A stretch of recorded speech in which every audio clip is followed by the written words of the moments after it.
How long have you spent on this research? I started with my visit to the kids' cafeteria in 2002. I went over to the school district to look at the contract running between our district and the outside management company. And here we are. Wow. It's 6 years later. I've done a little bit in between, but it consumes a tremendous amount of time. My focus is crazy. If I'm quiet, it means I must be thinking about the case. If I'm talking, well, we know what I'm talking about. But if I'm quiet, it's the case. Always the case. After all this research and all this work, do you think there can ever be a win-win between a school district and a management company? Well, you know, this gets to some kind of judgment professionally, which I feel I'm qualified to make, and it's emotional as well. I like to think I know food, although my cooking has slipped dramatically. My kids remind me of that all the time. The win-win, I'm very skeptical. I'm skeptical because there are two different tracks here. They're dramatically different. Kids do get fed either way, but if it's done in-house, i.e. a self-operated district, you're all on the same page. Maybe some chefs can be attracted to these districts so that they can, you know, sow some seeds and get the kids in the garden, get the stuff out of the garden, put it in the salad bar or cook the stuff, whatever it's going to be. It has the chance to fly. School food, it's not looked at as an educational issue. So we're not looking at teaching our kids about food, about getting them connected to their food, about being healthy because they're eating good food. It's really kind of under the same umbrella as the transportation or the school grounds, you know, or the custodial staff who clean the hallways. And so that's, I think, part of why it's looked at as just a bottom line concern and nothing more. I completely agree. I completely agree. It's all about neglect. Oh, this is custodial work, or this is let's get it over with kind of work. It could be just the other way, which is why a chef, or if a district is not so lucky, a darn good dietitian, nutritionist, who stops to think, you know, I can get some fresh food in here. We can cook some things here. It doesn't have to be processed food. Who takes it to the level we'd all like to see it at. Locally, it's been proposed that a group of talented people, you could be one of them, get together and create a catering service that would be a not-for-profit, provide really great, tasty, delicious school meals, work with local farmers, get the kids involved in planning menus and tasting new things. What is to stop a school district from contracting with this kind of a new caterer? Are there regulations that say they have to contract with one of these big three? There are no regs that prevent that. There is no, that's federal regs because National School Lunch Program is federal. There are no state regs that I'm aware of here in Connecticut. I doubt seriously they're anywhere else because it's a restraint of trade kind of question. But the RFPs, which are borrowed from state to state, Michigan's and Pennsylvania's, are exactly the same. They all speak about the experience factor. Now, that was created one time probably in one RFP, and it had a certain viral effect, and it's in all the RFPs now. It's not a matter of the law. And your other point about a nonprofit food service management company is quite valid, particularly if it doesn't try to do more than it should be doing. For example, in our county, there are many schools that have outsourced. I've often thought of the correlation between the wealth of the district and the willingness to outsource. Bridgeport doesn't outsource. Norwalk never outsourced. They feel poorer. They need to save those fees. They need to buy from local distributors who charge far less. That's something we haven't even gotten to, but there's a real saving in just dealing with locals. That co-op you described, that not-for-profit entity that's a food service management company, it's not a co-op, but it is this thing that could run school food service to the extent that it cares, to the extent that it can attract chefs and put them in these schools. Well, the job is almost done because if the chefs are good, the school districts will go with it. Now, one could argue that in a place where there are a lot of school districts that are geographically close, you could establish a central commissary and have this not-for-profit food service management company run a cluster of 6 or 7 schools out of a central commissary. Issues and non-issues. I mean, there's some obvious economies of scale, yet you're moving food around.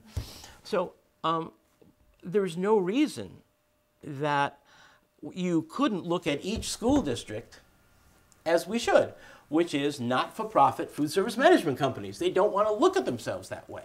And that's where we get stuck so badly.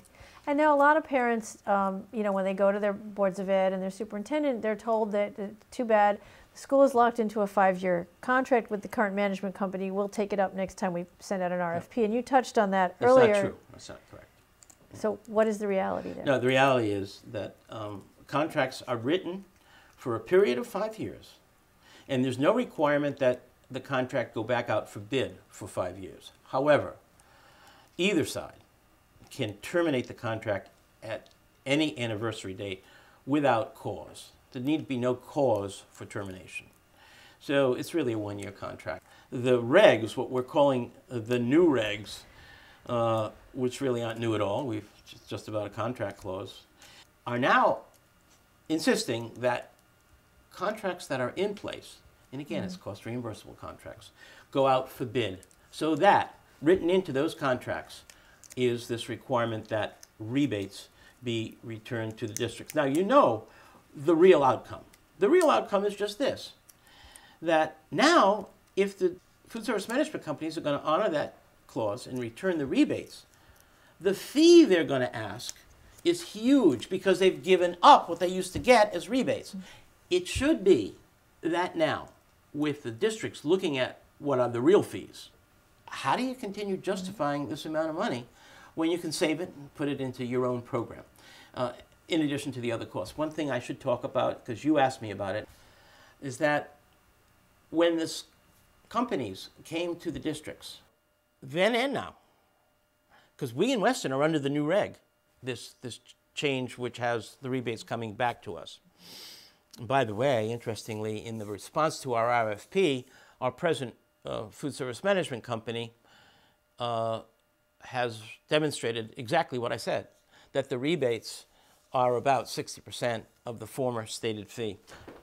What happens is that they come to the district not only with this $90,000 fee, they entice the district with this guarantee that the district won't lose money. They offer back some of the 90 if indeed the district goes underwater financially. I don't know if you want to talk about New Haven or you want to talk about Philadelphia, but when those guarantee clauses are to be invoked, because in Philadelphia, Aramark was running a $2 million deficit, we're not making good on the guarantee. There are clauses, there are assumptions that underlie the guarantee that if the company is not interested in continuing, they may opt to get out thanks to one of those assumptions. Am I being harsh? No, it happened in Philadelphia. So the guarantee clause is a really messy thing.